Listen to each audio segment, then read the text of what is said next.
Welcome to another featured video. Now, since we've had a whole bunch of new viewers join the channel since the last one of these I did, I should probably explain. Feature videos is where I feature a video from another channel, usually a smaller channel that's looking to get a bit of a boost and get a bit of help in getting started. And if it's a good video and I think you guys are interested, I'll play it in one of these videos for you. And this particular one is from a channel called Splurf and Nalbis.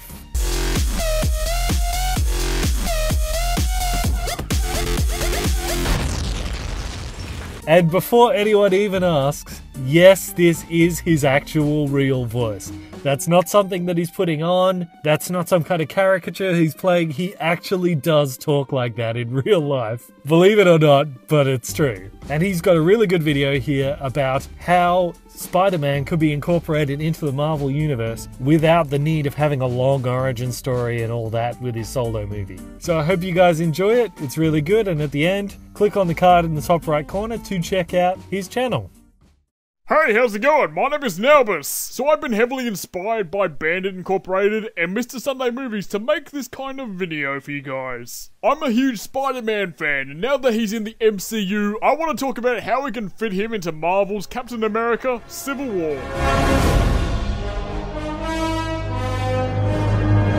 So, somewhere during the first act of the movie, Tony Stark will be hosting a press conference talking about the Superhero Registration Act. So, obviously there's going to be a lot of reporters there, including Peter Parker, who is taking photos for the Daily Bugle. So, somewhere at some point in this press conference, Tony Stark is going to say something along the lines of, well, I'm working on this big project or something, and I can't really explain it to you guys right now. So, what I'm going to do is invite one reporter to come into my lab, take some photos, interview me, and they can do whatever they want with that information. So Tony Stark will walk around the audience trying to pick out a reporter, and Asa Butterfield playing Peter Parker is going to stand out in the crowd because he's a young kid, he's got piercing blue eyes, he's going to stand out, and Tony Stark's going to be like, hey, you, come into my lab and take photos and whatever you want. So just as a reference so you guys know what my Peter Parker is like, he's a young kid in high school who is working at the Daily Bugle to make some money to help support Aunt May, who has just lost her husband. All this information will be given to the audience while Tony Stark asks Peter questions while they're walking to the lab. This is a very simple way to get the information and backstory of Peter Parker without filling an entire movie with information. It's just given there, we know Peter Parker's past, it's right there given to us. Now maybe you think this is a little bit weird that in a Captain America movie we're giving so much focus to Tony Stark. Well, Tony Stark is pretty much the villain of this movie. Pretty much every act of a Marvel movie has a scene dedicated to the villain, and this will be one of them for Tony Stark. In comparison to the rest of the movie, these scenes won't be that long. So now Tony and Peter are inside the lab. This is a big deal for Peter because he is a big fan of Tony Stark. Tony Stark is Peter Parker's idol. So at this point, Tony will start showing Peter around, pointing out all of his inventions and talking about a whole bunch of sciencey stuff. This point is going to be the big jaw dropper. Tony Stark is going to be corrected by Peter Parker. While Tony Stark is talking about a whole bunch of science mumbo jumbo, he's going to make an error in something he says. And Peter Parker is going to correct him. This is going to be a big moment. The audience is going to be going wild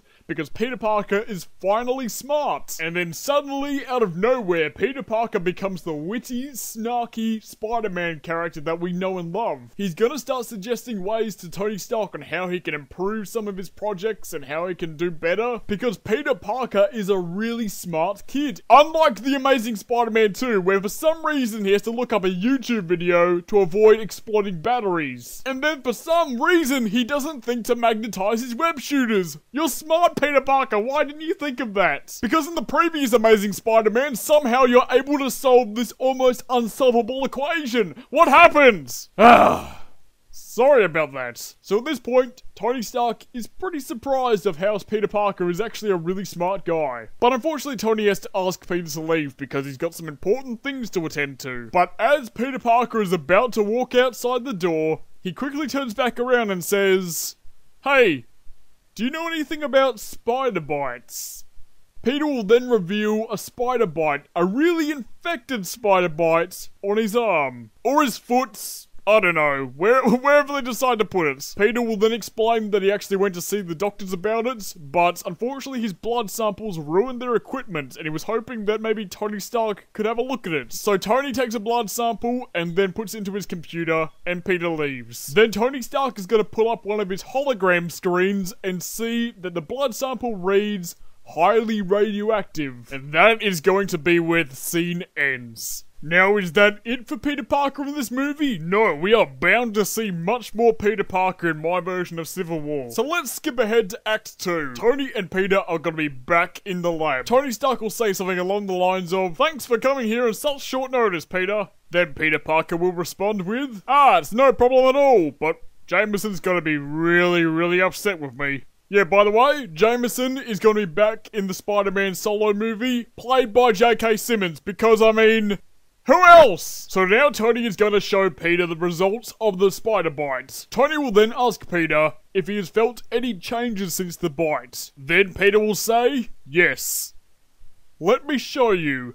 Then we cut to a montage. Peter will show that he can climb walls, he has super strength, and all of these different awesome abilities. After the montage, Peter will show Tony these web shooters he's been working on. Tony will then ask, "Hey, can I borrow those for something I want to build?" Peter says yes, and then the scene ends. Obviously, this dialogue is really rough. I assume that in the movie, if anything like this happens, the dialogue will be witty and smart and really well thought out. Obviously, I'm just giving you guys a rough idea of what they'll say in these scenes. Alright, now, let's skip to the climax of the movie, and this is where I ask you guys a question. Have you ever heard about the Iron Spider armor? This is a piece of armor that Tony builds Peter in the comic book storyline, and this piece of armor also kind of ties into the Civil War comic book storyline. So I feel like a lot of comic book fans might actually accept the fact that this is the armor used in this movie. It'll shy very far away from the previous Spider-Man costumes that we've seen. It'll be a great way to reintroduce the character in a very new and interesting way. I think they can make the suit look really cool with the gold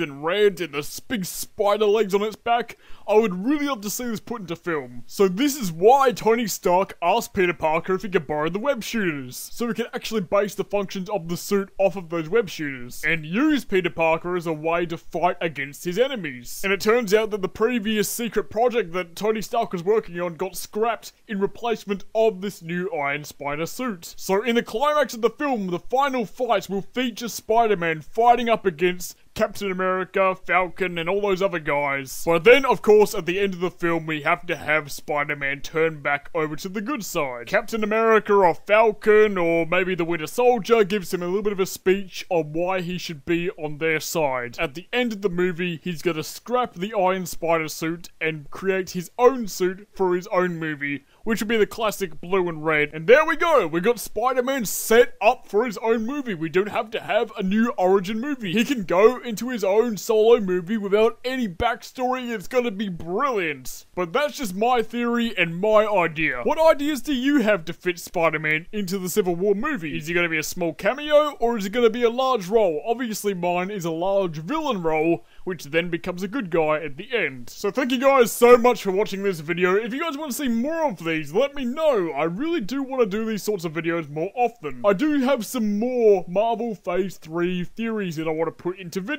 If you want to see more, let me know in the comments. If you enjoyed, like the video, and I'll see you guys next time. Bye bye!